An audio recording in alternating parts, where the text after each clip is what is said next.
Hi everyone, Raphael Harry here, and you're listening to White Label American, a podcast where we hear stories from an immigrant or two, sometimes more. Thank you for listening and enjoy the show.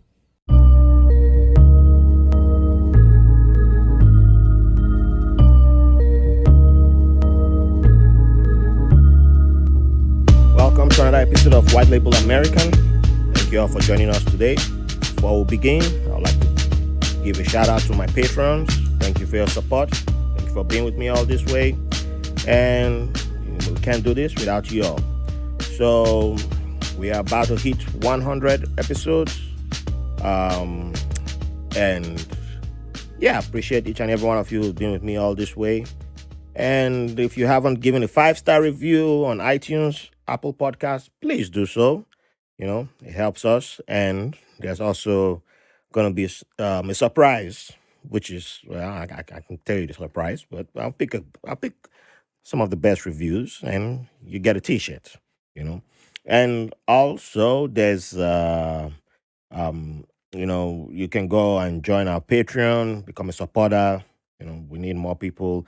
There's a whole lot of new things that will be coming up before we hit 200 episodes, obviously, but there will be a whole lot of changes, good changes, changes for the positive. In January, there will be a very big announcement coming up, and yeah, I can't tell you all about that now. There's too much goodies, but it involves Africa, a trip, and some other things. That's all you get. People on Patreon, you'll get the tea being spilled a little bit earlier, but I won't even tell them right now. But maybe by November or December, I will announce what is happening. So everyone who's listening, thank you for your support. Go get your t-shirts. Give us 5 stars. It's the right thing to do. Join on Patreon. And with that being said, let's jump to today's guest. I have the honor of having Safi Lynch Wilson, a clinical social worker. She's a therapist, and she's one of my favorite people to follow on Instagram. We had one of my other favorites just a few episodes ago, and from the progressive migrant, and it was through Safi that I got to know Rashid, who was on the podcast not long ago, and um, Safi is also a military spouse, and Safi is like, she's like someone who, just like Rashid, when you come on her profile, you get to see why I say she's one of my favorite people to follow on Instagram, because there are so many walls that people like myself, coming from in the immigrant community and African in diaspora, we still struggle to bring down, or we are in the process of bringing down. That Safi, through her work that she does, she brings it down effortlessly, makes it in a simple manner. And if someone like myself is trying to talk about stuff like this, it's like, people like we were fighting and all that. But it's so smooth the way she does it. And it's her job. So and it's why she does it in a beautiful and excellent manner. But you need to follow this woman. You need to go see what she's doing. And I recommend it 1,000% the time, about 3,000% the time. I don't know if that's correct, but it is correct right now. So go check it out. I'm doing the plugin. I normally do the plugin at the end, but we'll start the plugin from the beginning right now, because the work she does, it is worth it. It is worth it. It is worth it 1,000% of the time.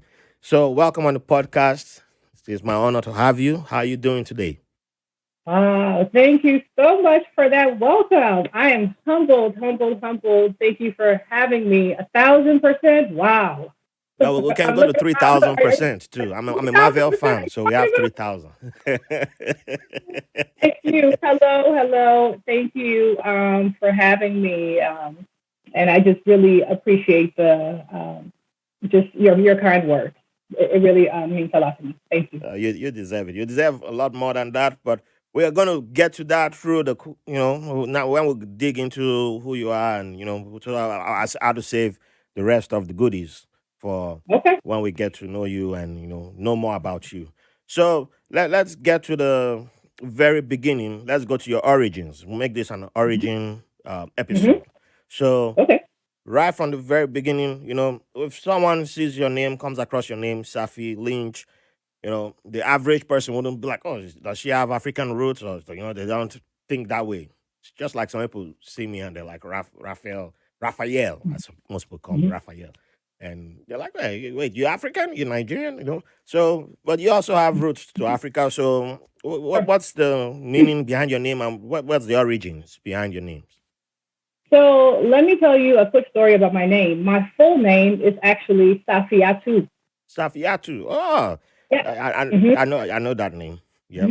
Yeah. My full name is actually Safiatu, but as you know, I'm from Liberia, which had a 14 plus year civil war. Mm-hmm. And so when I was 12 and we were fleeing the country, there was a part of the war involved genocide against Muslims. Oh, wow. Now, yes, that was a little piece of it that is not often talked about. Yeah. And so um, my family is a Christian family, but we have a lot of family members who are Muslims. And so most of us have Muslim names. And so my mother cut my name short so that we wouldn't look like a Muslim family, so that we would not be targeted.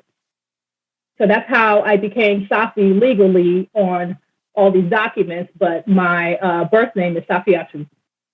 Wow. That Mm-hmm. is not surprising to me Mm-hmm. because you know we had lots of Liberians who came to Nigeria during my time Sure. Sure. during the Civil War, Mm-hmm. Mm-hmm. and Mm-hmm. unfortunately, one of the most popular videos when I was a kid was the death of Samuel Doe, which Mm-hmm. kids weren't Yes. supposed to watch something like that, but we watched the torturing when we reenacted it Yes. because it was a game Mm-hmm. to us, being boys, Mm-hmm. the toxic thing, and uh but I don't think that part was something that we knew. It was popular, especially being that we were in the southern most Mm-hmm. part of Nigeria, and it's a highly Christian dominated part Mm-hmm. of the country. Mm-hmm. So I don't. Maybe that was one reason why it wasn't news to us.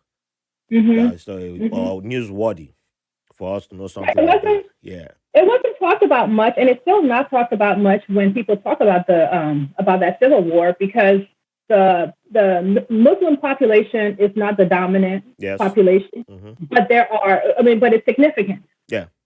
It's significant, and there has been strife, you know, between the different communities, Hmm.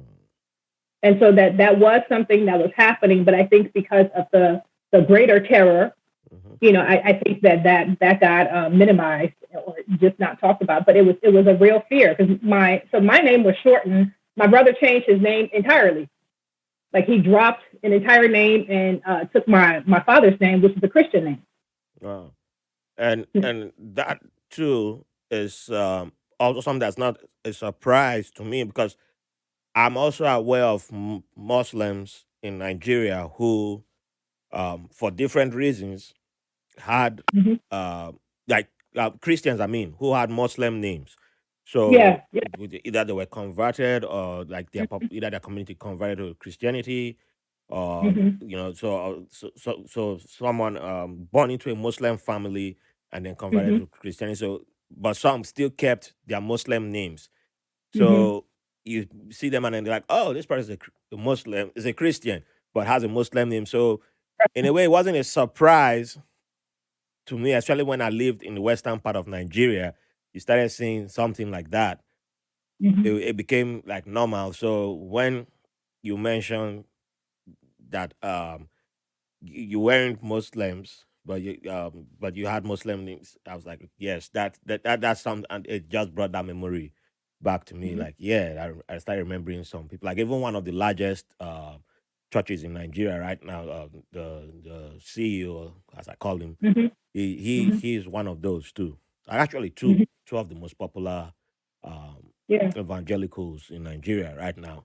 They come from that line. The Mm-hmm. Yeah, one actually has a Muslim name. The other one converted. Actually, he changed his name, but they're both along something like that. Especially if you're from the northern part of the country. Yeah. Yeah. Yeah. So. So, do you know the meaning of Safiatu? I don't know the meaning of Safiatu, but I know the meaning of Safi. Oh, okay. Because so when I came here, a lot of people started asking me what a Safi means, and because I don't know about you all, but when I was young, we didn't really talk about meanings of names. Yeah. Maybe I was, Yes. Same with me. but we didn't really talk about it. So when I got older and people started asking me, I started to research and I started to ask, and the people in the Arabic community told me that it means calm and peaceful. So Oh, that's what I learned. I don't know it for myself, but that's what I was told, that it means like a clear, calming water. yeah. It's kind of, yeah. Yeah. So, So, um, and I accept it. If that's what it means, that works for me. yeah. When you said Safiatu, I was like, yeah, I know that name. And when you Mm-hmm. said Arabic, I was like, Mm-hmm. I wasn't surprised because I've had um a couple of people, including Rashid, our good Mm-hmm. friend, who when he said his name, like even before Rashid, I used to think, back because I finished my high school in Ibadan, which is a Yoruba Mm-hmm. town, and I used to think, oh, a whole bunch of names that I saw there were Yoruba names. And Mm-hmm. it was until I started asking about names on the podcast that I started realizing that the names that are considered Yoruba, especially the Muslim names that I thought were Mm-hmm. Yoruba Mm-hmm. Muslim names, were Mm-hmm. Arabic. For Arabic, yeah. Mm-hmm. And Mm-hmm. due to Islam, a whole lot of those names came in, and some, Mm-hmm. based on pronunciation, Mm-hmm. became what sounded Yoruba to me. But if I went by Yeah. the Yeah. true The pronunciation, the, it the wasn't, origin. yeah, it Mm-hmm. wasn't Yeah. a Yoruba name. And I was like, oh. So, Mm-hmm. like Safia too, there's ways like it's like Safia too. There's an emphasis that you have for me. It's not like about an area. It's that the two gets like there's a serious emphasis on the two. So I might have even had a Safia two in my class if I was. There were three It's twos. a common name. Yeah. So Mm-hmm. that's why I was like, as soon as you said Arab, I was like, yep, that's another one added to the list now. Like, yeah, it's no longer Yoruba anymore. It's yeah, there's a large Arabic influence on Oh, absolutely. on the Absolutely. names that Absolutely. Both of the middle my names are yeah, my Arabic. teenage self never, yeah, but I was like, nah, we only thought it was like, northern part of Nigeria, that's where it stopped. Nah, it went a lot more than that. And And we weren't thinking about these things as kids. nah. We were not thinking about these things. But that's why I love this question, and I'll keep this question, and I'll make it a mainstay of the podcast. The question of names, because there's so much that I learn about names and the connection, Absolutely. and like Absolutely. I wouldn't have even thought about the genocide against Muslims as being part of the Mm-hmm. Liberian Civil War. That was it. There's because the most popular names we had from the world back then was Samuel Doe, Charles Taylor, Mm-hmm. and Yes. you ask the average Nigerian, oh, Christians. That's all. Yeah, and I've forgotten a couple of other names, but all the names I Mm-hmm. remember from back then were all Christian, Christian, Yeah. Christian, and it was Sierra Leone's war that you had Muslim names, Yeah. and then it was like Right. a No, there are a Muslim lot Christian, of. and it was like, oh, Sierra Leone is the Mhm. one that has Muslims fighting there, and it's like, Yes. yeah, so that's But where, because of the border, we uh-huh, have a lot of, because even my family, my grandmother went to school in Sierra Leone. yeah, well, and I that have that I that have makes family, yeah, sense. and I mean, it's so right next to each other, so yeah, you know, we share a border. We so share a border. We share a war. hmm so Hmm. that's just yeah, but as kids, then that your mind doesn't go that far. You just see one Yeah. picture, and it's like that's the picture we're sticking to, and you take that Hmm. into your young adult years, and you still insisting this is how it should have been, this is how it must be, and then it start making sense why certain people were able to capitalize on that information back then to sell certain agendas, Yes. and Hmm. yeah, and we were the way we were for a certain point in time until some of us adopted new information and said, no, this Hmm. doesn't make sense. This is not right. And Hmm. yeah, so yeah, I'm glad that you brought that up. So, um, but what about the rest of your names? You know the meaning of so Lynch and Wilson is your marital name. Yes, it is. Okay, and Hmm. Lynch. It's Father's name. your father's name. Mhm. Okay. So that there any meaning to that? My father actually has roots from here, from Okay. down south. Oh. Yeah, his father and their people were from here, and Hmm. they went to Liberia because Liberia has a lot of African Americans, the Yes. Back to Africa movement. So there's a lot of Americo Liberians. That's Yeah. what they're called. Yeah. So my father's roots, even though he was born and raised in Liberia, his father and their roots are from down south here, and they were actually uh, the name is Hill, but he was adopted by someone whose name was Lynch, and so that's the Oh. name that we carry. Oh. Okay. Wow. hmm So a lot of names in there. Wow. So, hmm did you ever trace your family, your dad's side to where he came from? So funny that you asked that because we in our family, and this is something that I think we've talked about in my post on Instagram. You've commented on. We talk a lot about secrets in our Mm-hmm. families, right? A lot of secrets and a lot of discussions that we don't have, and a lot of things that we just don't know. And so, as you know, my dad passed away a couple of months ago. So after he passed away, more information came up from another side of his family that we had not really been in contact with, that we didn't know Oh. that much about. We knew of them, but we had not really been in contact with them. And so what we discovered is that his father, who was from here, his father was actually the product of an African American and a full-blooded Native American. Oh. And Wow. because he was black, she could not keep him, and so she gave him to his father's people. Oh. So his mother was so basically my father's grandmother was Native American, full Mm-hmm. blooded, and she left him with his black father because she could not take a black baby back to Her her people. people. Yeah. So we have a whole community of people, I think in North Carolina, is what I'm hearing, who we know of, but I haven't personally met. Wow. This is So we this. just literally learned that within the past, 2 months since my dad died. Wow. This gets hmm it's like it keeps expanding and expanding. Yeah, yeah, Wow. yeah. Well, first of all, condolences on the passing away of Thank your you. dad. Thank you. And Thank you. just out of curiosity, would you still be interested in like knowing or connecting with your Native American side? Absolutely. Absolutely. I don't know anything about that side. We just know of that his grandmother was Native American, but I Hmm. don't know if there are any actual connections. I know that the African American side, they're so connected in North Carolina, Mm. but I don't know if there are any connections to the mother. But I would love to. Absolutely, I would love to.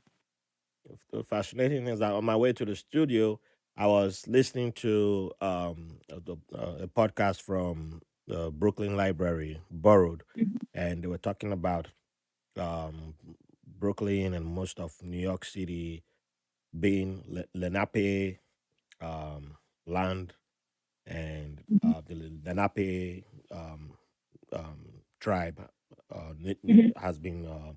They're also one of those who've been moved to who were forcefully hmm migrated to Yeah. Oklahoma, and hmm the Lenape Center, in conjunction with the Brooklyn Library, um, gave the Brooklyn Library a lot of the information that they used to put together this series that they are now using to bring an education about the not Native American presence in hmm Brooklyn, and they're trying to make sure they're not erased from the history of Yes. Brooklyn. And Yes. I was like, hmm wow, I'm learning so much, and I was like, wait, why am I listening to this? Like, this is something I was still going. I plan to. I normally would listen to. I was like, why am I listening to this before I come interview Safi? And I was like, wow. Well, let me just continue listening to it. But I guess, Mhm. well, maybe that was just a sign that, And now here we are. mhm, Yeah.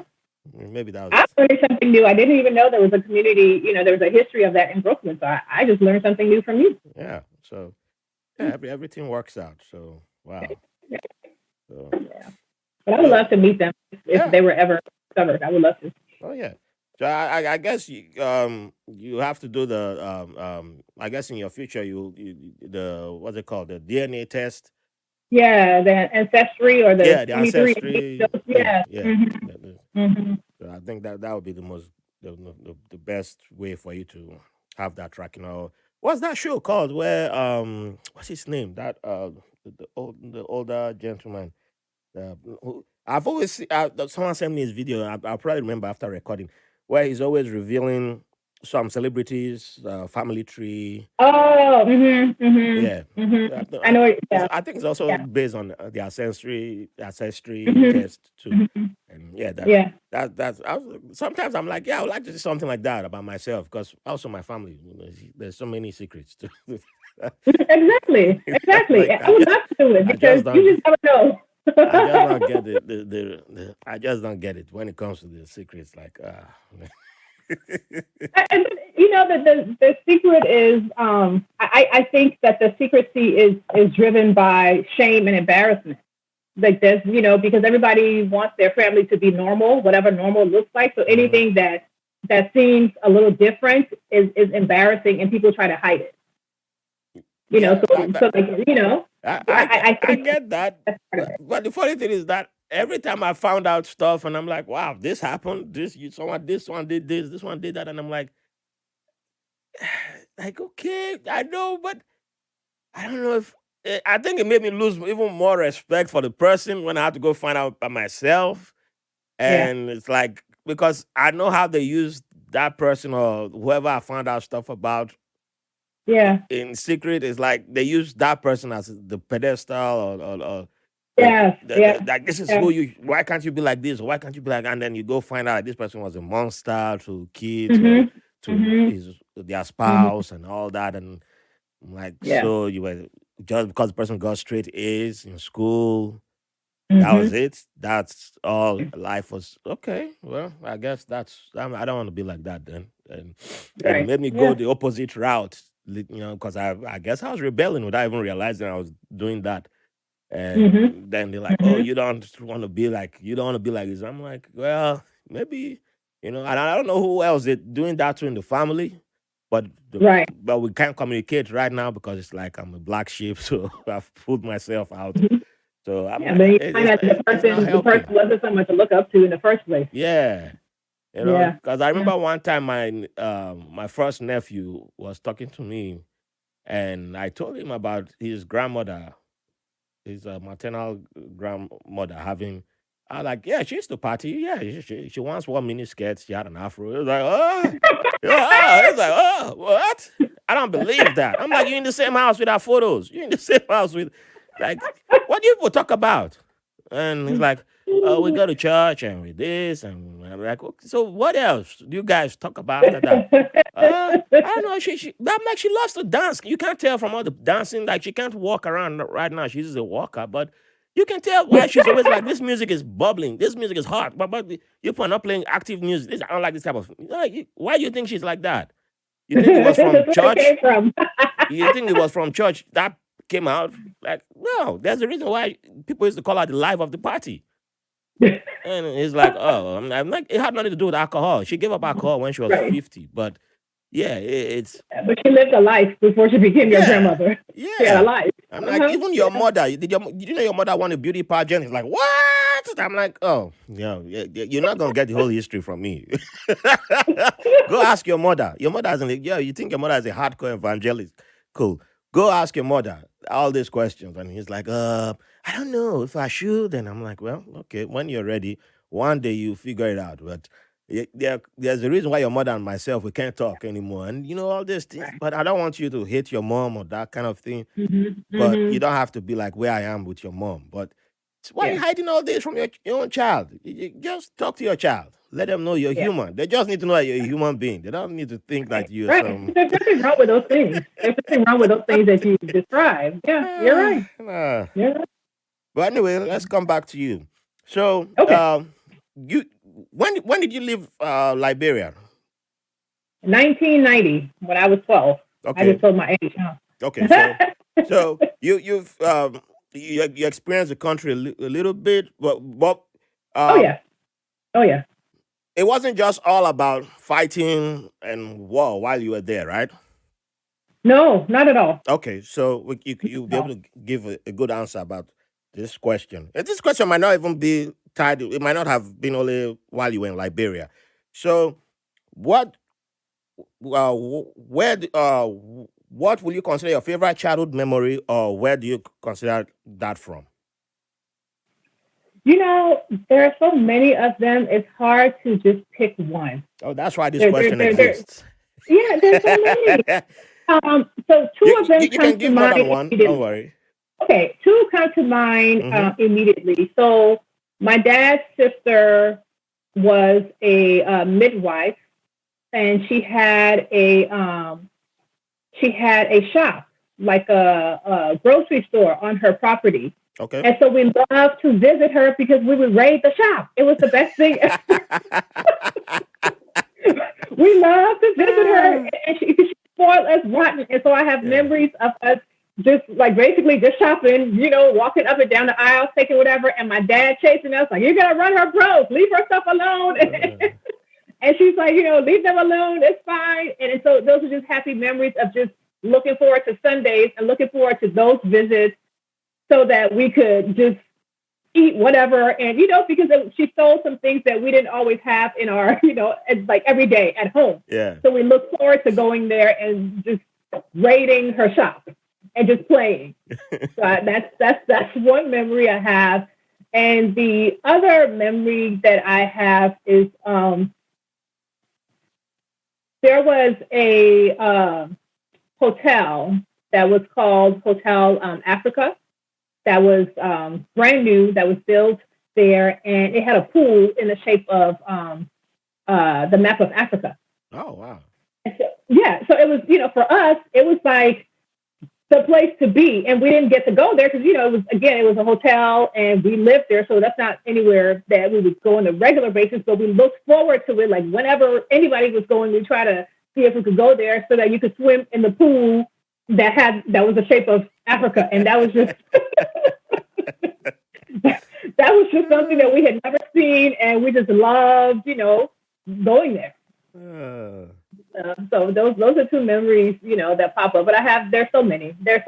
I was there for 12 years, and there are a lot of memories in those 12 years.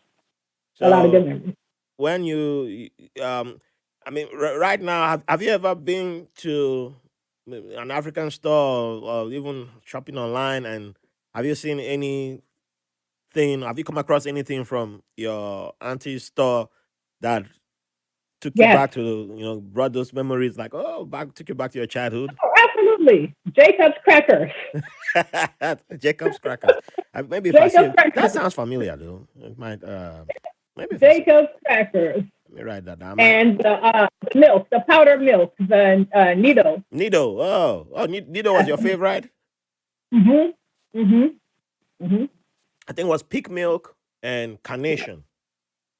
Peak, carnation, Nido, and Clem. Clem. Clean. I Mhm. don't know claims, but I know peak milk was like at one point in time, peak was the milk. That when you say I want to buy milk, peak, they'll just give you peak. It's like I want to buy milk, peak, and if there's no peak, then you can say You don't carnation and want the rest. But it's madam, I want to buy milk. Milik, yeah. I Mhm. was in Benin City, so they had different places. They just pronounce it whatever. Like they have their own pronunciation. But now give me leak. Uh, I said, give me Milik. They bring something else. I say I want Milik. Oh, okay. It would be the peak milk. Peak. They bring something else. I say I don't want that one. Give me Milik. Oh, sorry. Give me peak. Like, That aunt was my dad's sister. My yeah. mom's sister was a doctor, and she worked in this county in an area. Where were they from? It was a Dutch company. I think it was a lot of Dutch. It's called Lamco. I think it was a lot of Dutch people there, Yeah. but it was a very well-to-do community, like a compound. Yeah. And so they had like really good things because they had a lot of foreign doctors, a lot of Dutch doctors, and other places too. Because I think one of her neighbors was from, I think, Sweden. So there were a lot of international doctors in that area because that's where the iron ore was. Oh, okay. And so I loved going over there because she had the regular milk that we drink here, not the powder. She had the liquid milk, and that was for me that was like, That was heaven. that was a luxury. That was a luxury. We didn't have that, besides like the canned Yeah. carnation. Yeah. We had the powdered milk. So I loved going there so I could drink the liquid milk.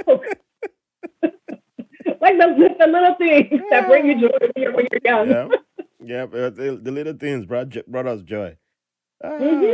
Ah. When you mentioned the pool, um, when because I was born in the city of Jos, which was in the middle part of the country, in Hmm. the northern, closer to the northern part, and then we moved down to Benin City. And when we moved to Benin City, we lived in a gated community, Hmm. and there was a swimming pool. So that was like our claim to fame that we had a Right. swimming pool, Right. and everybody wanted to become my friend because you want to come visit Raphael, and because we have a pool, and we had white neighbors, Uh a huh. bunch of Israelis for some engineering company. So it was like, yeah, this is nice. So by the time I think we spent, was it 3 years there? I think about 3 years. Hmm. When my mom decided we had to move, I think they sold the estate to I think the engineering company bought the whole place. And Uh, because my mom wanted to buy one of the houses, but they wanted to sell the whole. They didn't want to sell. uh, Um, the whole yeah, they, development. they want Yeah. to sell the whole Okay. development instead of a single outlets to like Nigerians. So my mom moved, still the same neighborhood, but moved to a nice house. I wasn't happy because there was no swimming pool. It's a big deal. That the pool is a big There was deal. no swimming Like pool, you and said, not a lot of people have pools, so it was a big deal to yeah, go to the pool or to have access to a pool. So that it was a that big that deal. that was the last time in my life that I would ever live in a place that had a swimming pool until until I was an adult living in Texas. Now I would live in my community had a pool. Mhm. It's a That big was deal. there was no swimming pool, and I was like, yeah. Until I moved to that place in Texas, my apartment complex had a pool. That's when I realized, oh, I've never had lived somewhere else with a swimming pool, because it was like, man, I lost that cred. I lost that cred in the whole. It's a symbol of status. Yeah. Oh, that that was Yes, that was it's the a symbol period of where status. the rich kids could talk to Yeah. me. Everybody wanted to Yeah. talk to me, like, oh yeah, yeah, but want to come to your house. Want to come to your house, like, oh, Mhm. you have a swimming pool? Oh man, want to come? Because after that, I was like, oh, who's the friend that has a swimming pool? Nobody has a swimming pool in their house. That's what I realized. Nobody has a swimming pool. Yeah, professor has a swimming pool. Oh, we're going to country club. What is country club? I had to go ask my Right. mom one day. I want to go to country club. Why? I want swimming pool there. Like, do you have money? No. Okay. Then go get money. Then you can go. That's when I realized, oh, they pay money to go to swimming pool? Oh my goodness. Why would leave that place? Right. Right. I wasn't happy. I wasn't happy for like for It's a maybe a luxury. year. Yeah. I was Yeah. pissed. I was like, "Wow, whoa, we should have bought the whole estate." I know. I didn't know how much it cost then. I was like, "Oh, why did you find money to buy the whole estate?" Oh, oh, The innocence of a child. oh man, I was But like, "Oh, you gonna make me lose all my friends now? That's not fair." Like, come on, go find the money or something. buy the whole estate. That's funny. Mm. Oh man, swimming pool. Yeah, yeah. It was so bad. I never even touched water. It was until I joined the Navy that I would actually swim. But I mean, I jumped into a pool once, but I never did swimming again until I left Nigeria. But I never, yeah, because I couldn't afford Wow. to swim after that because the economic situation would change around me. So I couldn't even afford to go pay for a swimming pool. When I had money in my hand, I was like, go pay for swimming. Why I go? I have to go eat. Like, why waste it? Uh, so, when you and your family left Liberia, did you guys just leave Liberia straight for the States, or did you guys move somewhere Oh else? no, we left Liberia and we were in the Ivory Coast. We're in Cote Okay. d'Ivoire for I think about 2 months. Oh, okay. Same as the first Yeah. Liberian I had on the podcast.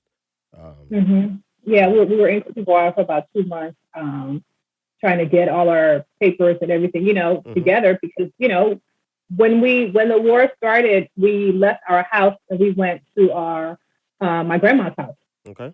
And the understanding was that the city, Monrovia, was not going to be safe, and we were going, further up to the rural areas to be safer, and that it would be temporary. Yeah. And that was a general understanding throughout the country. Like people left their homes thinking that they would come back because that wasn't the first war that the country had had. There had been a Mm-hmm. coup in 1980, that people recovered from.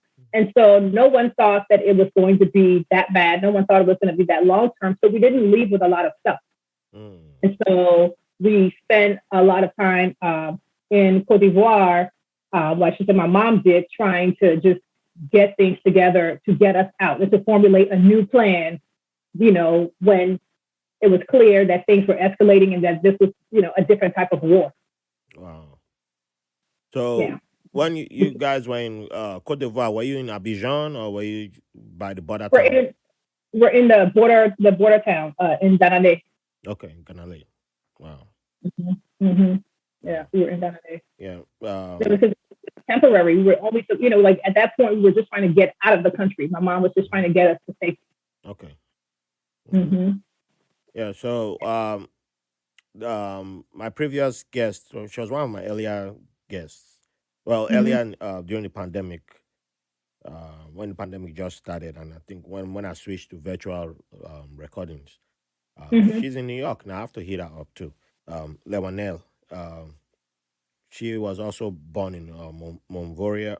I mean, that's why I said Oh, okay. Monrovia. Well, Uh-huh. Monrovia, and um, she ran. She moved with her mom to. I think she was in Abidjan, if I'm not mistaken, or Yamoussoukro. I have to remember which one. And Mm-hmm. they stayed in Ivory Coast for a while, and Mm-hmm. it was for I think about 5 months at least. Mm-hmm. And but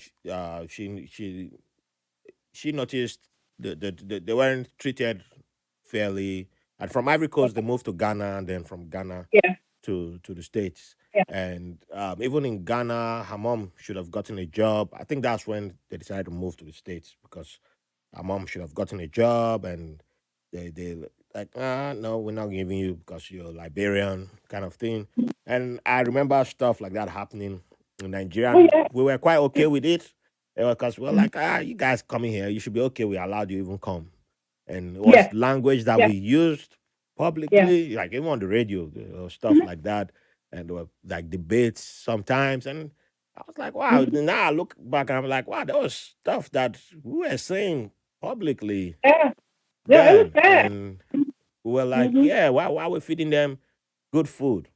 I remember one night somebody said on a radio station, and the presenter didn't even challenge the caller who was Yeah. calling, and was Yeah. like, Yeah. they should be feeding them cowbell, and because it got to Mm-hmm. a stage, we started Mm-hmm. considering Mm-hmm. cowbell refugee milk. Mm-hmm. That's what we used to call Yeah. the nickname for Yeah. cowbell was because one day my uncle sent me to buy milk, and I never used to get pocket money, so I would try to pocket some change. So I bought cowbell instead of buying pig milk, so I Yeah. could Yeah. get extra change and keep my Yeah. pockets. So I Yeah. bought cowbell, and when I got home, my uncle was mad. He was like, who's the refugee in this house? Who's the refugee? See? Who's the refugee? Any Liberian in this house?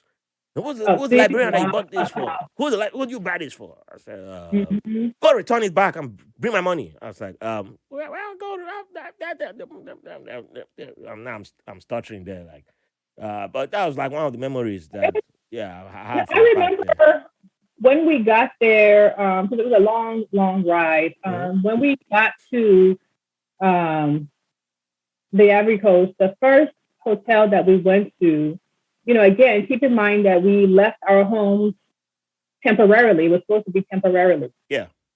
And there were one, two, four families that were together. So including my family, there were four families together, and we went to the first hotel. You know, we got off the bus, we went to the first hotel, and we're standing in front of the hotel. We went in, and we don't have suitcases. You know, we had some bags, like we had some suitcases, but not a whole lot because you know you accumulate stuff that you're going to need now, and you didn't bring bags big enough for everything.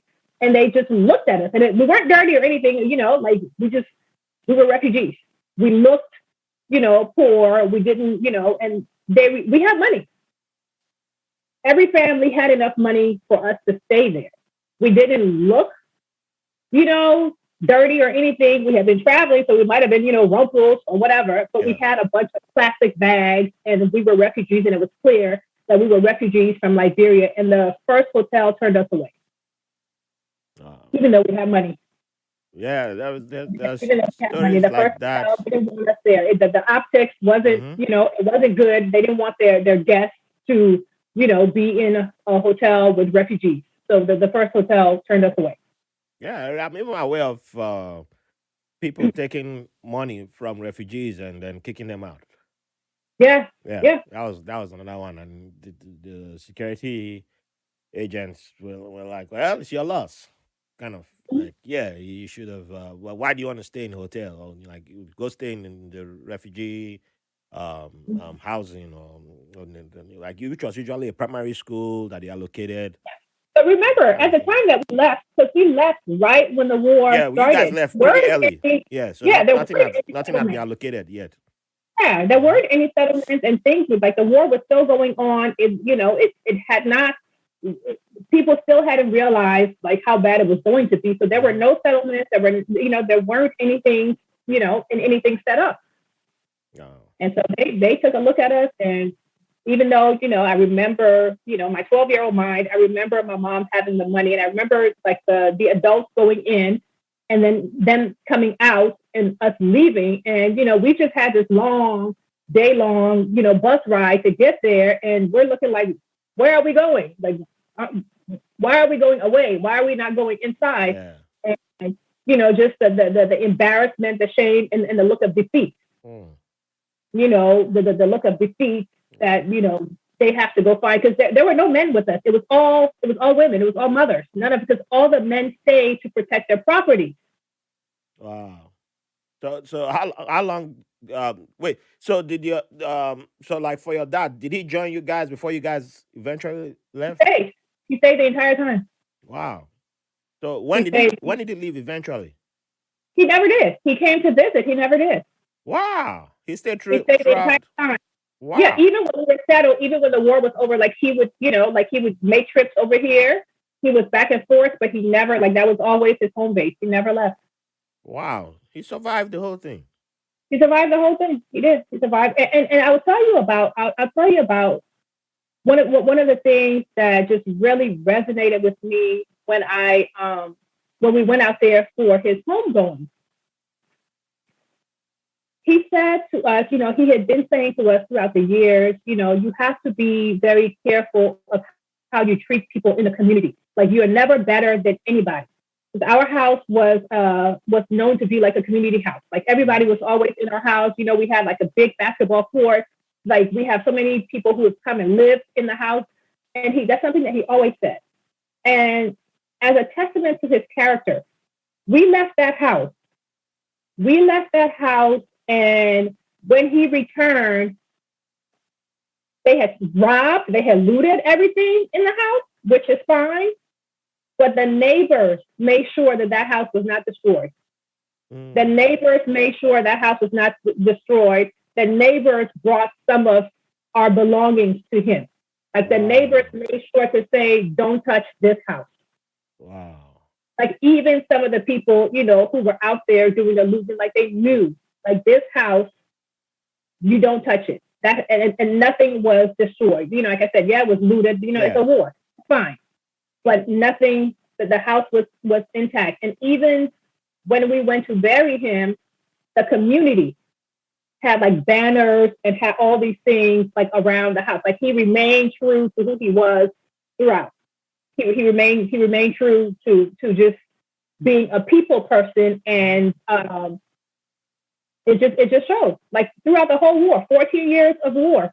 Wow. They never destroyed the house. They never took over the house. No one ever went after him or anything. He was there throughout his entire life. That's legacy right there. Legacy for sure. Yeah. For sure. It's that there's always people like that in the community. They're the dads, they're the moms, they're the papas, the mamas Hmm. of the community. You know, Hmm. in different places, there's always people who the, like you said, the people might come to loot, people might come to this, and even people among the crowd, there are people who going to be like, Yeah. yeah, we not this house. Yeah, let's go to another one. Or, okay, we Yeah. might just pinch one thing, or that Yeah. we don't really need to, because this person, one day the sun was hot and that person gave me a cup of water. I remember that one good deed always goes far. It goes far for Yeah. people that might not realize it. People Hmm. people think that it doesn't go far, but it does go far. It Uh, does. It a does. previous guest, it was a different example, but her dad came from Portugal, colonial Angola, and he Yeah. died before Angola gained independence. Hmm. And so her mom and herself and her siblings left Angola when the Portuguese and including those who were born in Angola had to Yeah. leave. But 45 Yeah. years later, she went to visit because she has she's part of an NGO that does work in that Okay. helps kids, Okay. girls get education in Angola and neighboring countries. But when she went to visit, which was her first time in 45 years, she couldn't help herself but to go back to find where her dad's house was. Right. And Right. she said she was taking photos there. And somebody came to her and was like, "Oh, no, no, no, no, you shouldn't be taking photos because now it's unfortunately overrun. The place is Yeah. now Oh. it's Okay. now a slum." Yeah. And she Yeah. was like, "Oh, my dad used to, I used to live here 45 years ago." And she said the person Hmm. was like, "What? Are you this man's daughter? Hold on, I never met him, but this man did something for my without him, my grandmother wouldn't have gone to school. Hold on." And that person went, and before you know, the crowd had gathered around her. "Oh, your dad was the one who helped bring electricity to this place." And people were Yeah. just come to give testimony upon Yeah. testimony. And she was amazed that a bunch of people had Yeah. not even met the man. And all they come to say good stuff about him. And they were like, Yeah. "Oh, come take photos. Come take," like, normally we're not allowed to take photos here, but That's come, come, come, come. beautiful. You don't have any security here. Beautiful. Come, come. And she said that was like Beautiful. the best thing that's ever happened to her in her Come on. life, Yeah. because Yeah. people remembered.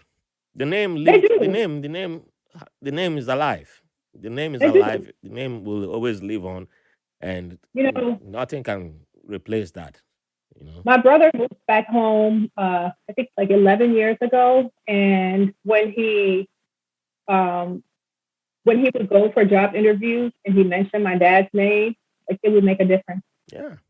It would make a difference. Like who's your father? And he says it, and oh, okay, okay, okay, okay. It makes it, and it's not just my dad. I have been truly blessed to have two parents who are like that. I've been blessed to have two parents who are like that. The first time that I went back home after the war, so after we moved here, the first time that I went back was 2006. I was the first one to go back to visit, and I met a guy on the flight. It's a long flight. Hmm. It's a 2 day flight. Yeah. There's nobody flies there direct. It's a 2 day flight, and so I think we're in transit in Brussels, and just having a chat with one of the other passengers. We have like a 6 hour layover, and he asked me for my name, and I told him my name. Lynch is not a common name, especially in a small country. Yeah. And he said, "Are you Florence Lynch's daughter?" And I said, "Yes, I am." And he said, "Oh my gosh, do you know your mother paid my school fees? Wow. I didn't have the money, and your mom paid my school fees because my mom worked at the bank. She was a general manager, and your Mhm. mom paid my school fees.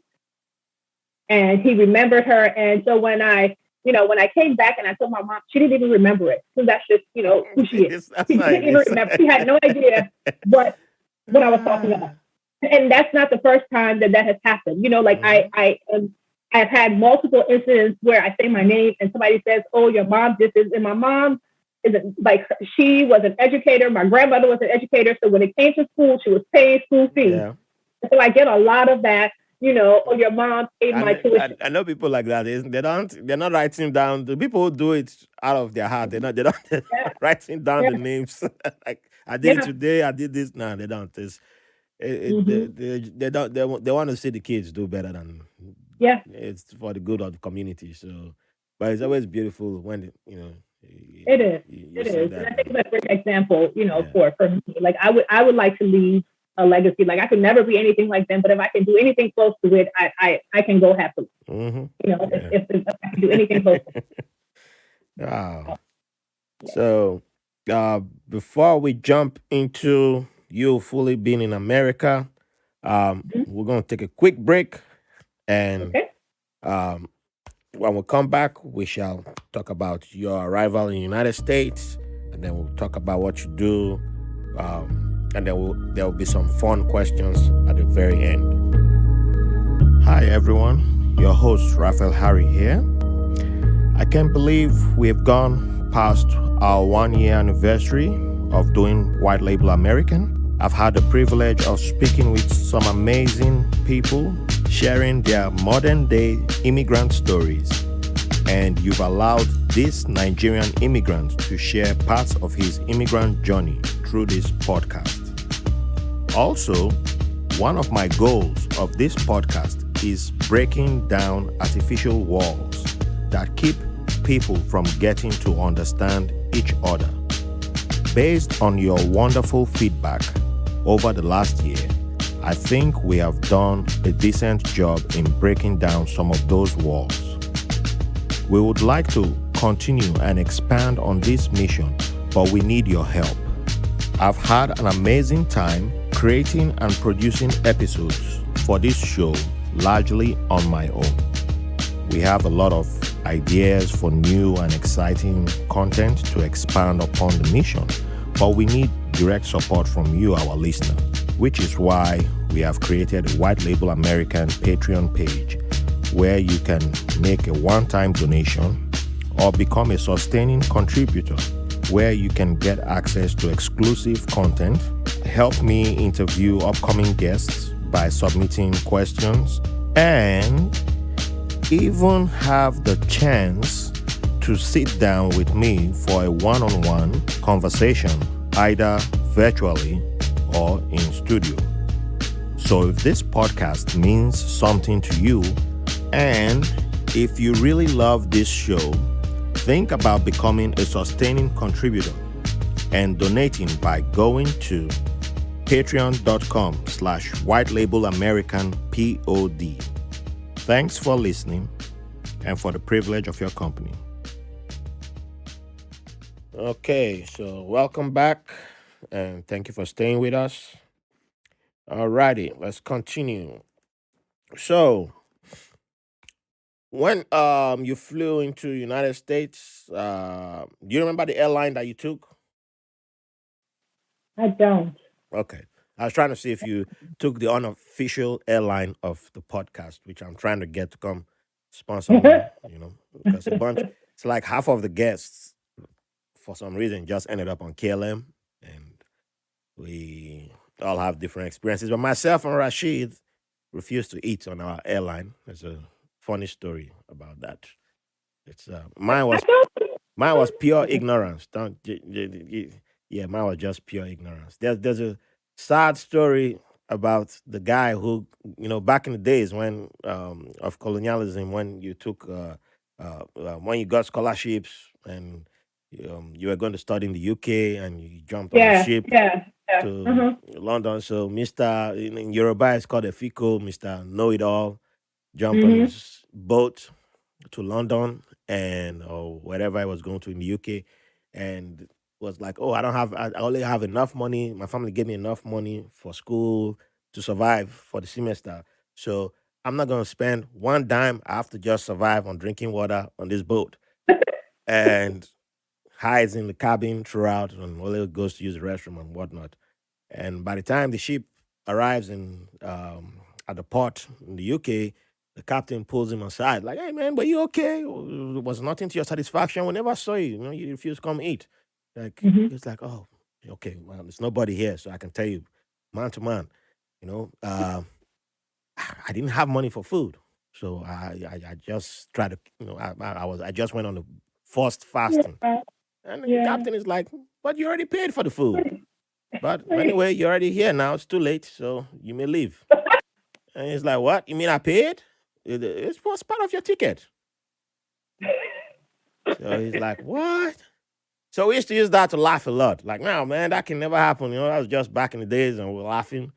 And then guess what? Well, when I was flying to the States in 2007, guess who didn't eat on the plane because he thought he had to So- pay for food. It was too, Mr. Know It All to ask like, is it am I paying for the food or not? Am I being charged for the food? No, it was just like, you don't you want to know, be embarrassed. You don't want to ask and then you draw attention to yourself. yeah, I'm just, I think they'll charge me for the water. Give me water.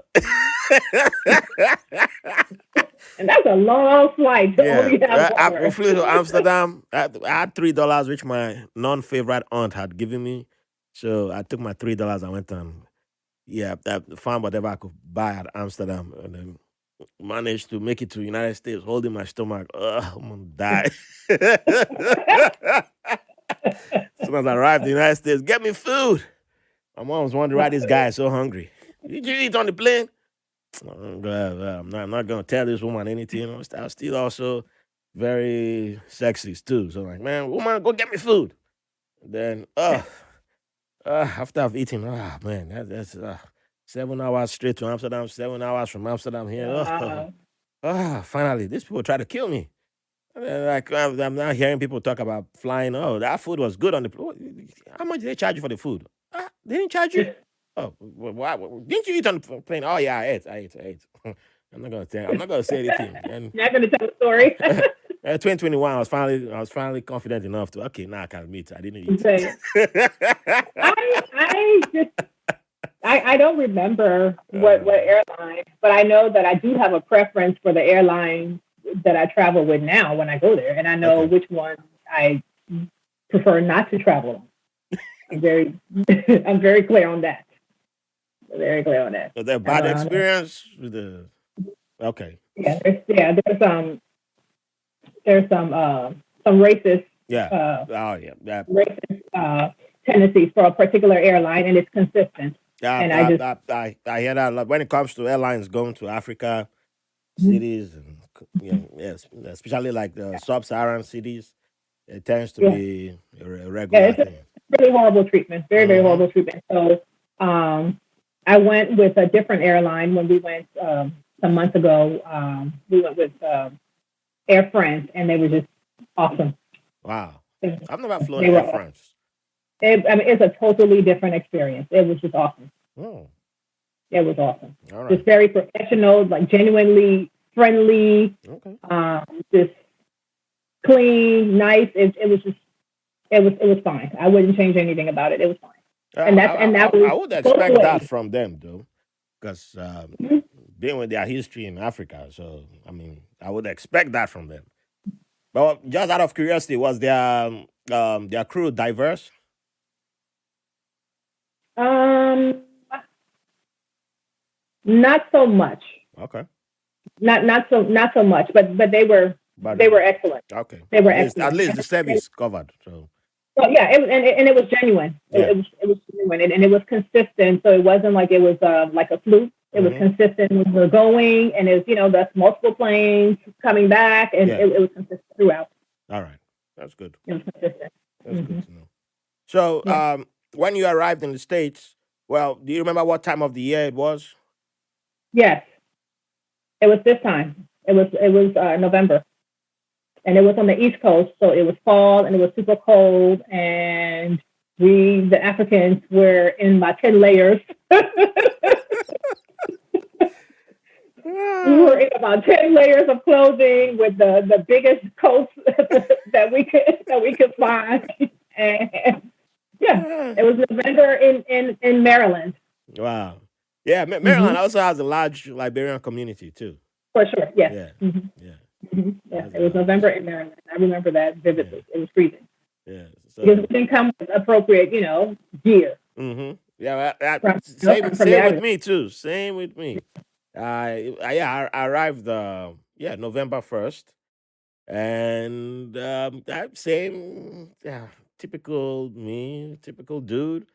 Mom had told me, well, winter coats and all that. I was like, nah, nah. I looked at the weather. Yeah, didn't realize that America doesn't use the same degrees as the rest of the world. So when he Mm-hmm. said 32 in Lagos and 32 in on the East Coast, I was like, yeah, it's hot here right now. So what are you telling me that I need a winter coat? Come on, got a light sweater. I didn't even get a thick sweater. I got a light sweater. Like I got to look stylish, and that's it. And I showed up to the airport. My mom said, "Me, I was like, this boy. I knew this boy won't.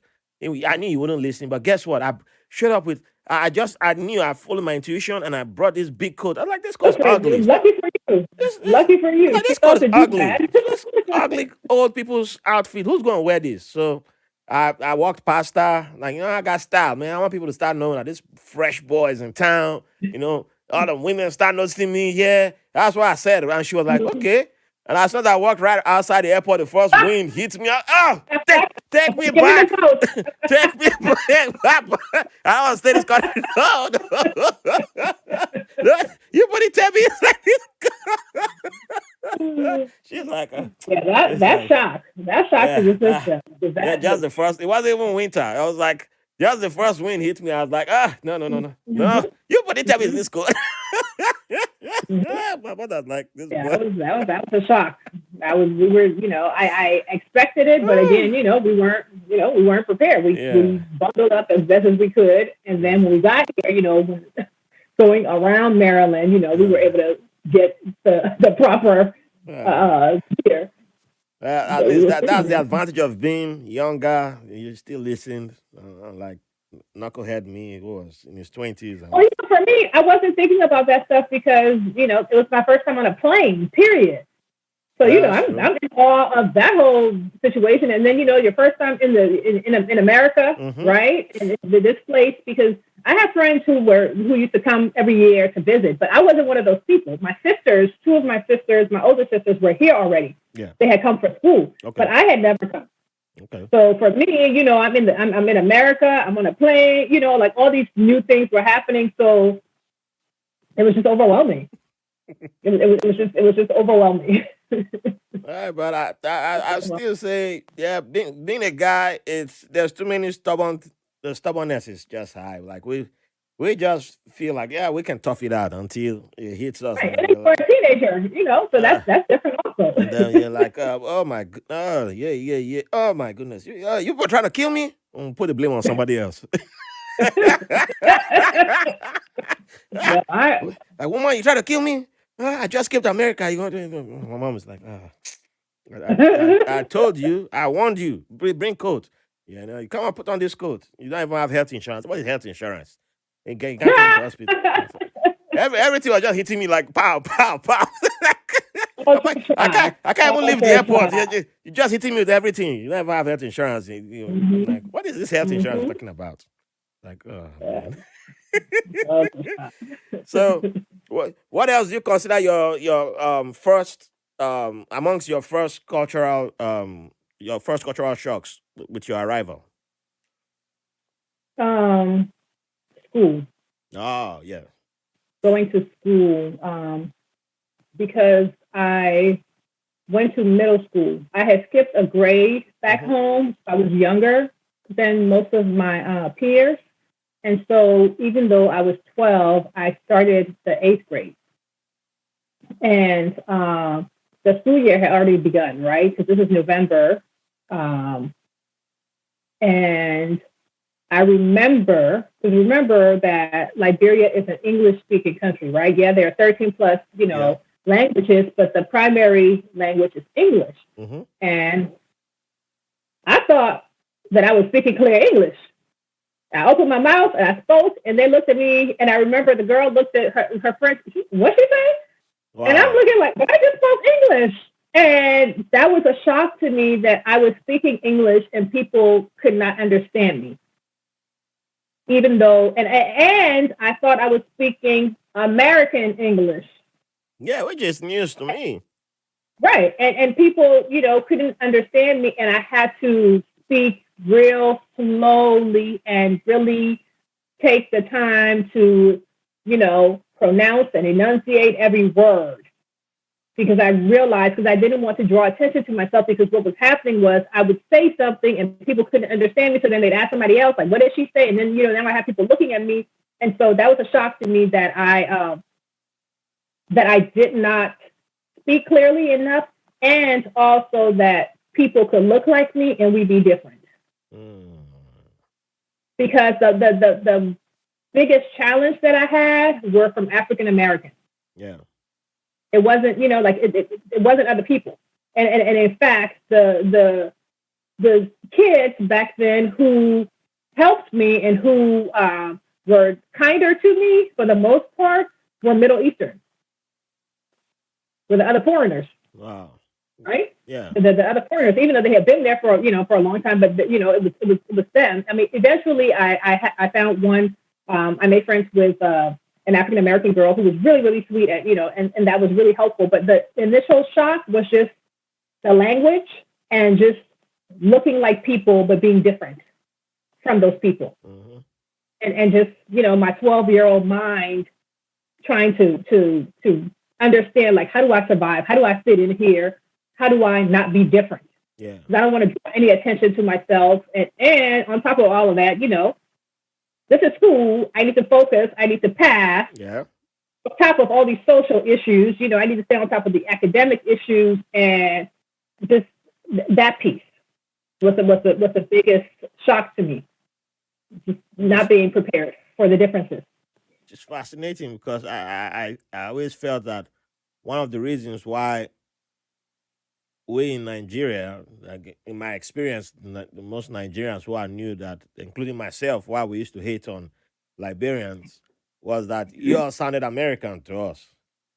So when I now hear that, people are like, we don't know, we don't get what you're saying. I was like, every time I met the Liberians, because when I moved to Ibadan and I was switched to a public school, a lot of the Mm-hmm. students there were refugees. Sure. Yeah. Yeah. And that's where one of the cultural shocks that I would get was that when people would see my name, Raphael Harry, they were like, "Oh, you Liberian?" I was like, "Hell no, I'm not." They were like, "Oh, but why you got a Liberian name?" I'm like, "It's not Liberian. Why you ever see it's a Liberian name?" But like, there's a Leo Nelson, so Mm-hmm. your name looks similar to his name, and then fight will break out Mm-hmm. now because that's my name. I was like, "What about a Sounds like Ghanaian?" they're calling you a refugee. And then someone was, oh, but there's a Ghanaian too. And there's one Ghanaian in the school. And so I was like, okay, I'm Ghanaian, if that's what I want to go by. And then, because I was doing my best to say I'm not Yoruba, because I had beef, serious beef with Yoruba people then. So Yeah. Yeah. it was, Yeah. I'm like, I'm from the southern part. I'm trying to differentiate myself. Then why you going to go take me international? I want to go international. But if you want to take me international, take me to another, outside of Africa, because I was anti-black too. So it was a whole mess at that time. And they were like, oh, no, you're Liberian. And so, because you don't speak Yoruba, because if you're in western part of Nigeria and you don't speak Yoruba, it's like they don't get it. Like, how can you not speak Yoruba? Yeah.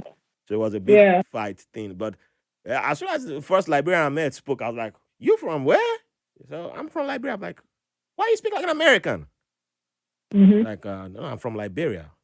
And then the Yeah. next Liberian spoke. I was like, wait, y'all talk like Americans. Why y'all talk like Americans? And They were like, so I tell you this: we thought the same thing until reality hit. so I think that So just got people jealous now of I them. may sound American. Yeah, now I may sound American because I've lived here for so many years and I've learned, Yeah. oh, but this is this is what I thought I sounded like when I was 12, when I was speaking to people. This is what I thought I sounded like. I mean, my ears back then, this is what I thought I was hearing, and no, yeah, so it's just it's fascinating how it is. we That's one of the just things that we joked about, back home. Like we would practice, speaking American, whatever that is. Like that's one of the things that we joked about. Yeah. This is before the war, because like I said, people came back and forth. So somebody would come for like 3 weeks and come back. All of a sudden, they're talking different. Yeah. I thought it was only Nigerians that did that. Like Nigerians, like now we have people who go to Dubai and come back from Dubai 3 weeks, and I'm like, bro, you went to Dubai. What are you? You're trying to sound like Sherlock Holmes. A whole new accent. Yeah, you have a whole new accent and a whole new personality. Yeah. But so that was a shock for me. The Nigerian one is that they go to Dubai and come back with Sherlock Holmes accent. I'm like, why is Sherlock Holmes in Dubai? It doesn't add up. Call me like, hey, bro. I'm like, no. Sherlock Holmes does not live in Dubai. That does not work. Give us Dubai accent. Give me something. Give me that. Funny. Like, okay. And then I was like, oh, I'm in Qatar. And then tries to speak like he's from New York. I'm like, oh, man. Yeah, but Nigerians, we have to be extra. We just have to be. It's that's our way. Otherwise, we'll be too boring. It's just.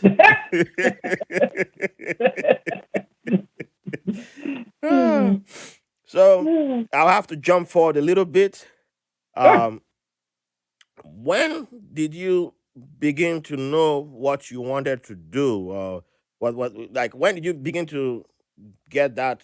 I don't want to say vision, but like when did you begin to get that feeling that this was the path that you want to be on? Was there someone that guided you, or was there a sign? Was there what put you on that path? So I went to undergraduate school here in California. I went to Berkeley, right, to UC Berkeley. And part of living on campus, and it's different now. They've cleaned up the place, but back then there was a huge homeless population there, right? And so in order for you to walk from campus to your classes, you had to walk through a certain community. Oh, wow. And so, because they were on the main streets and, just a mixture of people. Yeah. And naturally, I found myself having conversations, with people as I went to school, because I was always curious as to like how they came to be that way. Like, how did you become homeless? Like, like what's your story? And so, of course, it wasn't just about just shelling out money to people or buying them lunch. I would stop and have conversations, with people. And there were a lot of people also who have mental illnesses. That it was clear. There were a lot of people who had some sort of, mental illness or something that were mixed up in that population as well. And so I had this fascination. I wanted to know. And I was always talking to them. I was always helping in whatever way, like I said, be it buying lunch or whatever, And one day, I think I was talking about one of the guys that I had met. It was a guy that I used to talk to a lot. And on that day, he had told me that he had a family. He had a whole family in Florida. Nice looking older guy. He had a family and children in Florida. And I just couldn't understand like why he would be here, homeless, and he had a family and kids. And I was talking to one of my friends about him and just talking about the story. And someone that friend said to me, like there's a name for this thing that you're doing. There's a name for it, right? And I said, what do you mean? I'm just talking to people. And they said, there's a name for this thing. It's called social work. What you're doing here is actually social work. And there's a whole program here for that. You should look into social work. Because I didn't know what it was prior to that. And that's how I went and I started to research, like, what is social work? I mean, because I was always interested in psychology. Like I wanted to be, a forensic, psychologist. I wanted to understand like the criminal mind, back then.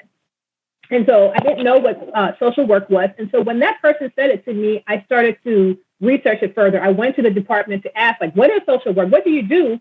And realized like, oh, this is what it is.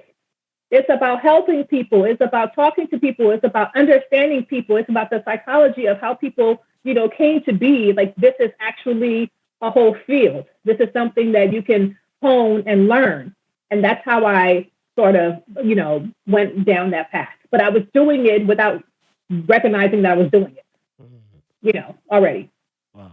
just by nature of who I am and just by being a curious, person, Yeah. and wanting to know people's stories and wanting to help people to just get out of, bad situations. Yeah. Yeah, that's, And that's how yeah, I came to be here.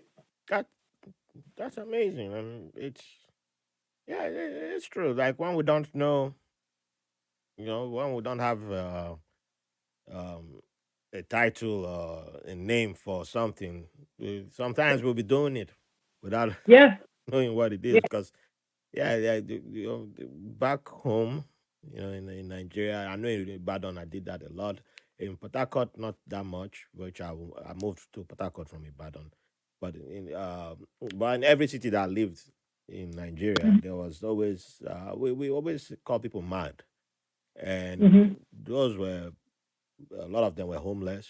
Some Yeah, of them walked around nude, um, yeah. We have and people like that too in the yeah, area. Uh-huh. and some in tattered clothes. But Mm-hmm. for some reason, there was a guy, I mentioned this on podcast before. There was a guy who just seemed to have this aura about him that he could talk to. Once in a while, he would talk to this particular guy who looked scary. And you just talk to him and give him some Yeah.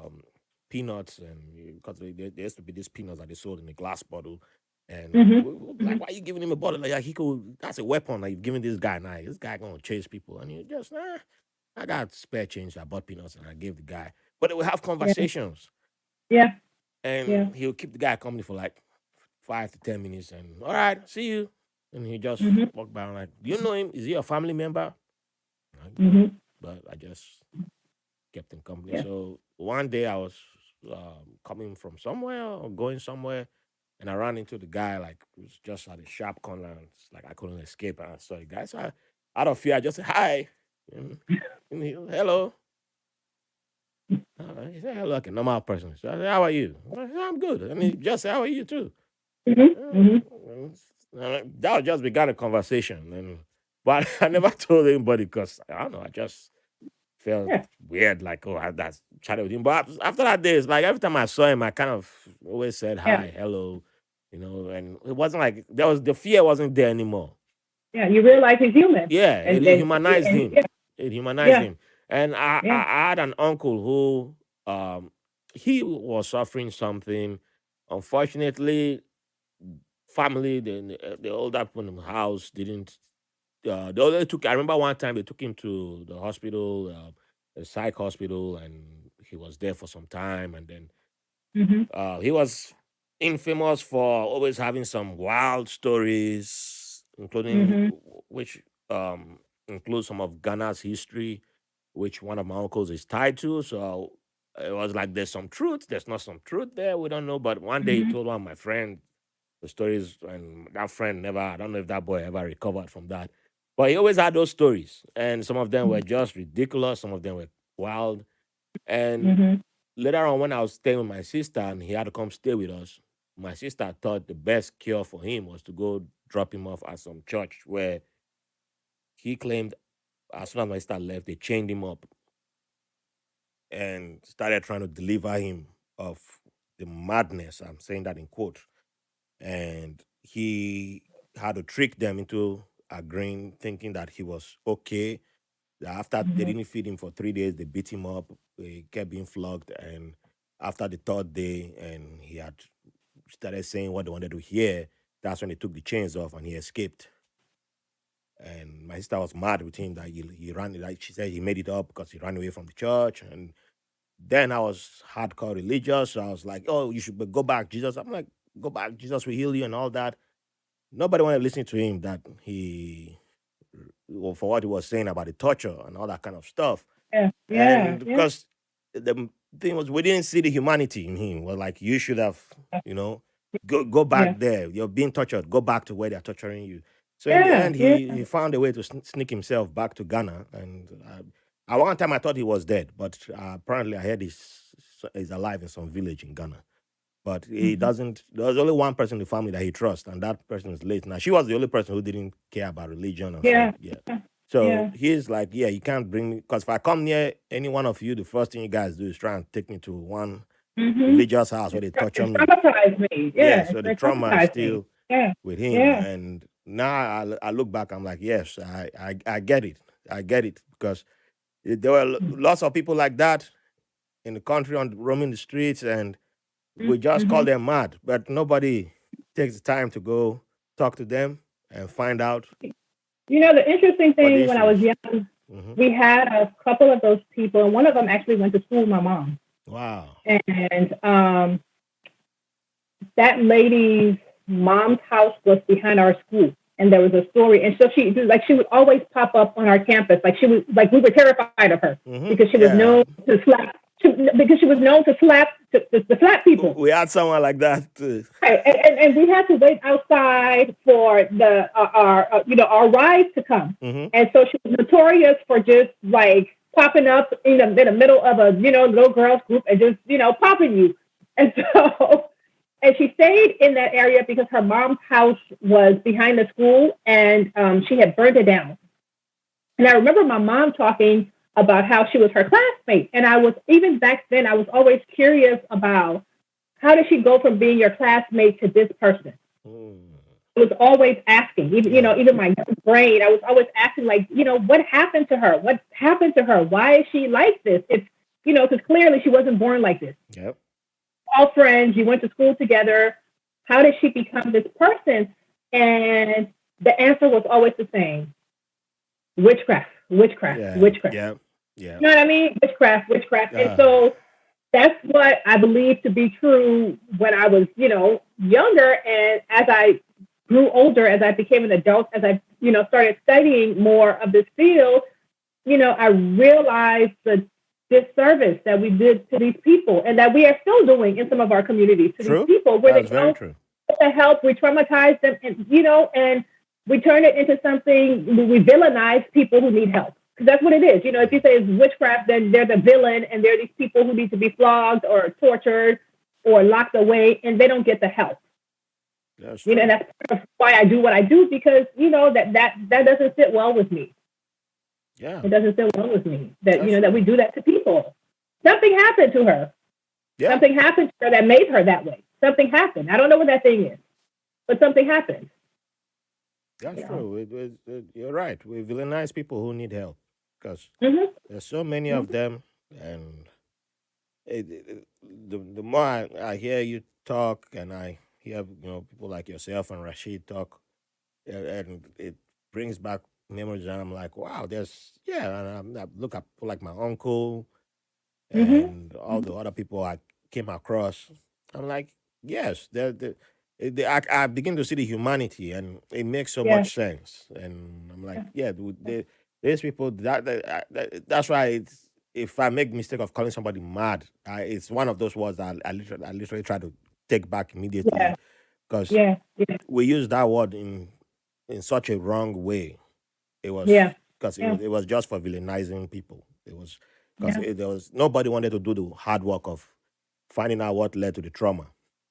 Mhm. It was yeah, they I mean, just we didn't even just recognize it as trauma. yeah. Like It's we not don't even recognize it as such. yeah. So we don't even look for solutions. That's true. That's true. Yeah. Mhm. Oh, so and you've given me a lot of your time. There's still more I would have loved to ask, and I should have asked, but we're still Okay. gonna be here for pretty much more time. So I just have to jump to the fun questions so we can wrap up. Because I know Okay. we're gonna be here for much more. So, uh, let's see. Well, okay. Before I jump into the fun questions, I have to just ask this one question because Mhm. I also asked Rashid this question: how and when did you begin to embrace boundaries in your life? This will be the last serious one. When I had my son, and I needed my mom's help, Mm. right? It was my first kid.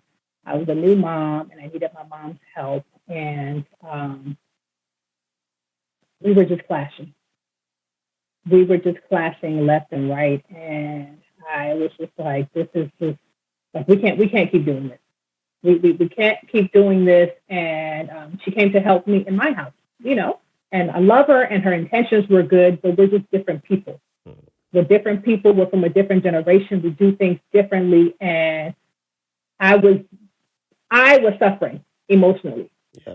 I was suffering. You know, I had just had a kid, you know, my first kid, and just the stress of what was happening between us and just our disagreements were just little things, you know, Mm-hmm. just little things, you know. And again, her intentions were good and she was helping me, but the way that you raise a baby in 1970s, in the 1970s, is Yeah. different from a baby, a newborn baby in 2015. That's right. It's different.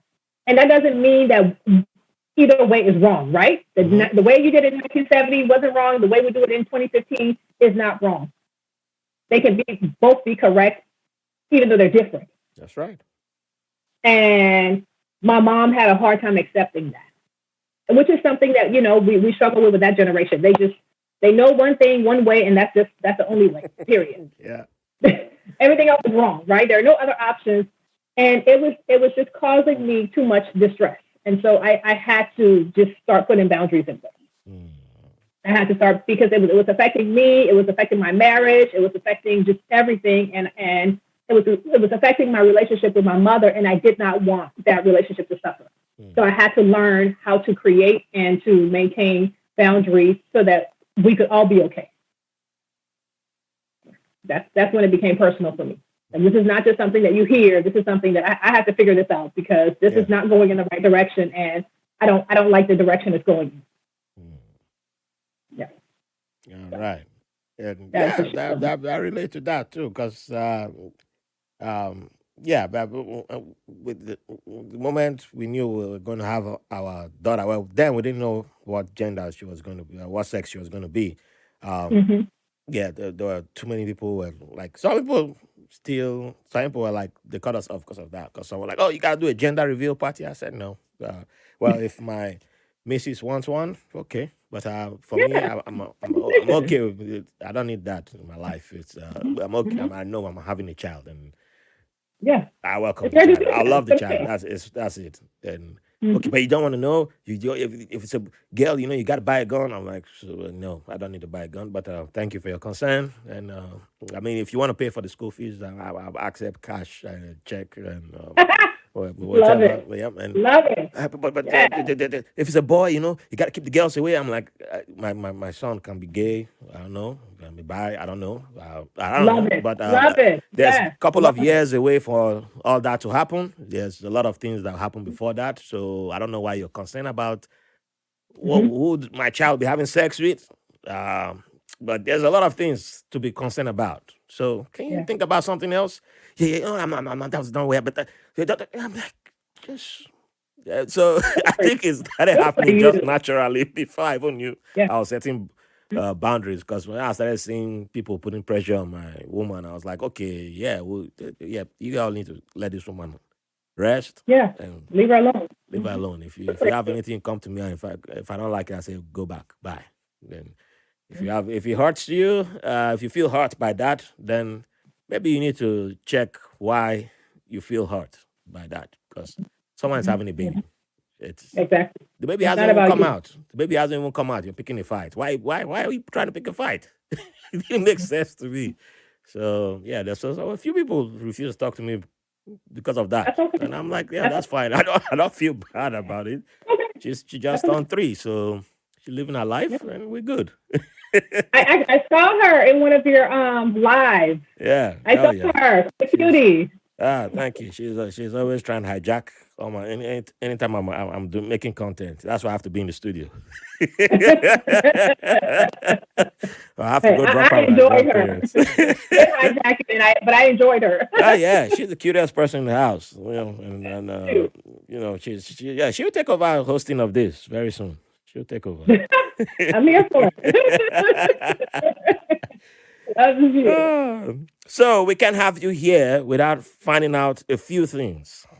Sure. So the first one, what is your favorite cuisine? Your go-to cuisine? If we need to, we need to eat right now. Show up like, come on, take us to go eat something. What is it going to be? Fufu. Fufu with what? Fufu and palm butter. Palm butter. Mm. Is that what we Fufu call and palm butter. banga soup? The red one with the Yeah, palm oil. yeah. Yeah. Yeah. Oh, so what goes into your what we call banga? I think Ghanaians Chicken, and Nigerians we call it banga chicken, soup. chicken, beef, pork, crab, shrimp. Wow, that's Cow, loaded. cow, and the pork, the pig, everything. I've never had it with pork. I've not had Yeah. pork in mine, but mine is goat meat. Goat meat is where you can track me. That's the. Sometimes we put goat in it too. Oh, but But that's my I've never favorite. had That's my banga favorite with thing pork. to make. Favorite Yeah. thing to make. Favorite thing to eat. I can eat that all week. My wife will love that because Germans and pork they don't argue. So yeah, that is wow. I've never thought of adding pork to banga. Now I just thought about it. I might try that for her birthday is coming up soon, so that might be a surprise. I have banga to make at home. So you guys call it palm butter, which Palm butter. that's literally It's what it is. it's palm nuts. Yeah, It's yeah, the yeah, juice from the yeah. palm nuts. So we Mm-hmm. call it palm butter. Yeah, hmm yeah. hmm I don't know who. I don't even know who has the word banga. It might be Ghanaian. It might be Nigerian. Well, it might It be sounds Ijo. It's Ghanaian. not. It's not a Nigerian word per se because it belongs. It might be if it's from the Nigerian side, and it might be. I don't know. It might belong to probably because my tribe is. We have a lot of palm trees with us. We have riverine hmm and coastal, so a lot of palm trees and it's a big thing for us. It's actually part of our traditional. One of our traditional meals is the palm butter with Yeah. the fufu is. Have you ever seen this fufu called starch? Is if you don't know how to eat hmm it, you're literally gonna be lifting up the whole plate with it. hmm Yeah. So hmm you can use hmm that. I've forgotten what the other stuff is. I haven't seen that one in a long time, so I've forgotten what that one is. Yeah. But with stockfish or dry fish, because we have Yeah. Yeah. yeah. Yeah. We Yeah. put that in there too. Yeah, but I'm not a fish guy, so I hmm inherited it from my mom. For someone comes, Yeah, I don't put fish in mine, but our my people cook it with okay, stockfish and all that stuff too. I don't put all it in right. mine. So palm butter and fufu. Yeah, man. hmm I was thinking you might go with jollof, but I'm surprised. No, I'm not surprised, Um, but yeah, no, I like it, but I don't. That's not my favorite. No. yeah. My Liberian buddy in the Navy, yeah, he gave me one of the hmm best jollof I ever had, but I can't claim it's the best. It's I said one of the best before them jollof And mafia come don't after get me. started on this competition because we make the best Jello. We Well, do. I no, don't care what you can anybody say it. says. You can We say do. it. I'm not allowed to say it. My missus has her opinions. I'm not allowed So, to say it. okay, I eat everybody's jollof. I'm that guy. let me tell you. I'm the True Switzerland of story. jollof eating. I'm the Swiss. True story. They just had a contest in DC, a Yeah. blind tasting contest in DC, and Uh-huh. Liberia won. Liberia won. Liberia won. It's blind. Wow. It was like Liberia, Nigeria, Ghana, Sierra Leone, and Senegal. 5. That's not And ours enough. was number 1. There was no Gambia in there. No, Yeah, only that's Senegal. that's not enough because if I have to be the judge, there has to be Gambia, there has to be Sierra Leone, there has to be Oh my Guinea-Bissau, there have goodness. to be Oh, you done made me fall out this chair. Oh, Mauritania. no, You have to sir. put them all there so What? I can have a proper tasting. That's Mauritania? yeah. I have to Sir. taste all 16 West African countries before I make my final decision. I've only tasted about 7. I've tasted Ivory Coast. No, I haven't tasted Ivory Coast. Yes, that's one. That one is missing. Ivory I've tasted Coast has the Togo. best I've peanut soup. We call it grumpy soup. Ivory Coast has the oh best. really the granite Yeah. soup. Wow. Yes, Okay. the best. Okay. The best. Mm. I'll give them that. Uh, I'll give them that. okay. I have to call my Ivorian boy now and say you're not doing a good job. And He's fired. Not doing a good job. He's in DC. he's not representing his country well if No, you don't know that it's not. He already. came on the podcast too, so that's even 2 yellow cards right there. He mentioned that. So yeah. So now the next major question that you have to answer, which I'm hoping you give us a controversial answer here, so No people can pressure. come. Yeah, so people can come and argue and be like, just go to her, You, and you get help anyway. So go there. Don't come to me. So we need you to dance for at least 1 hour. We know you dance. Anyway, you can't deny that you dance. So you got dancing genes in you. You're from West Africa, so you know how to dance. You can't whether you dance in public or private, you dance. So you can't deny it. Okay. So at Okay. least we need you to dance for 1 hour. Who are three go-to artists that can keep you dancing? And you can't be giving us Drake, or you can't be giving us them Hmm. them them. You can't give us Beyonce. No, no, no. That's cheating. You can't give us cheating answers. We need you to give us the real answers. Dancing. Honestly, I hate to say this because I would have loved to call somebody's name from my country, but it's all Nigerian artists. Oh, no, no, no, no, no, no. She went there. She went You there. said dance, Oh, and the the people that are betrayal. gonna, The betrayal. like, I know, Let me I call the know. Liberian consulate right Put now. me out here, now they're gonna come and get me. Let me call the Liberian consulate. Come on, take your daughter. It'll be two Nigerian artists, and the other one is from Trinidad. I love soca. Oh, okay, okay, I love okay. soca. All right. So What? Machado, and you put I like Kiss Daniel. Kiss Daniel. Oh, nobody has mentioned his name. Yeah. All Oh, I right. love him. I love Kiss Daniel, and I love I love Davido. I don't Davido. want to say him, with Okay. all the drama that he has. Uh, I don't, but I mean, but he all makes of good them have music. drama. But like one of my favorite podcasters says, you just pick your everybody's picking their favorite problematic person. He makes good music. He So does. that's it. Like, so if you're asking me about dancing, something that'll just immediate. If I hear it, I'm getting up to dance. Yeah. Yeah. That's it. Yeah. That's it. That's it. Sorry, what was your Trinidadian person again? Michelle Machado. Oh, Michelle. Yeah. Yes, he does the really nice soca. Yeah. Mhm. Yeah. Michelle Yeah. Machado. Mhm. So no female artist. I like let's see, female artists. If you're talking about dancing, I like Yemi Alade. Oh, Yami Alade. People Yeah, tend to I like Yemi put Alade. her name there. Yeah, for dancing. All right, Mhm. I'll give you one that can help you, improve your list. From South Africa, somebody gave me that woman, and I've been rocking her since then. Busi What's her name? Ziwa, Oh, you have to spell that. Busi Uh huh. Uh huh. WYA. I think by the time you get to that part, We get to the the, okay. the All right. the AI will probably spell it out for So, you. Yeah, but thank you. Got yeah, it. Busi Okay, I have to Ziwa. check She her was she out. was on the My Power track with Beyonce. Yeah, she Oh, was one of I the think I know women who there. you're talking about. Yeah, Actually, yeah. She I think I know. all our tracks are Was probably gonna make you the one dance. rapping? Was She she the one rapping? Yeah, I think she rapped towards the end. I know who you're talking about. Yeah. I didn't know her name. I know Yeah, exactly who you're she talking about. she yeah Yeah, she yeah. all her music Yeah. is like you hardly sit down. That's just yeah Okay, I'm yeah on it. Thank you for that. I'm yeah. on it. All I'm right, on it. so I really appreciate you for spending your time with me. Oh, how do you say thank you in your local dialect? I'm trying to see. Oh, okay. If you're saying thank you to God, Kamba Ise. If it's just to you, Ise. That's in my mom's language, which is Vai. Ise. Oh, Ise. Oh, Ise. that sounds Or you can say Ise way. Ise way. Wow. Yeah, Ise way or Ise. Oh, that sounds similar to Yoruba. Hmm. Yeah, that's a Vai. Eshe. But yeah, because when you said Ise, it was like, Yoruba is Eshe, but Ise sounds like the Yeah. same similar spelling to Eshe in Yeah, it's Yoruba. Yoruba Ise is Eshe or She. Yeah. if you really want to, like if you're really, really thankful, if you really want to just emphasize your thank you, the Ise way. Ise way.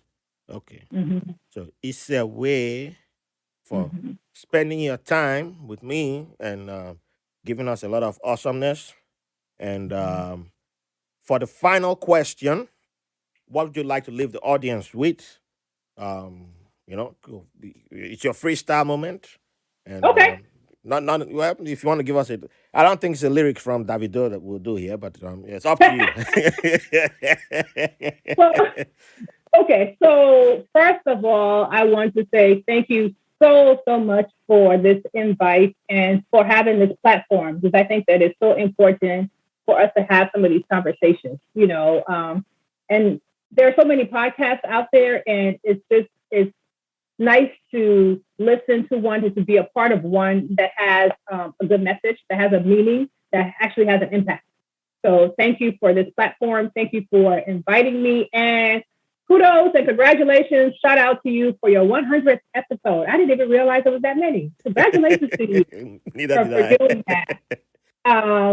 And to your listeners, I would just like to say, I hope that we can get to a place where we can prioritize and pay attention to our mental wellness. We talk a lot about our physical health, and I hope that we can recognize that our mental health and our mental wellness is a part of your physical health. I hope that we can normalize talking about how we feel. I hope that we can normalize seeking help when we don't feel well.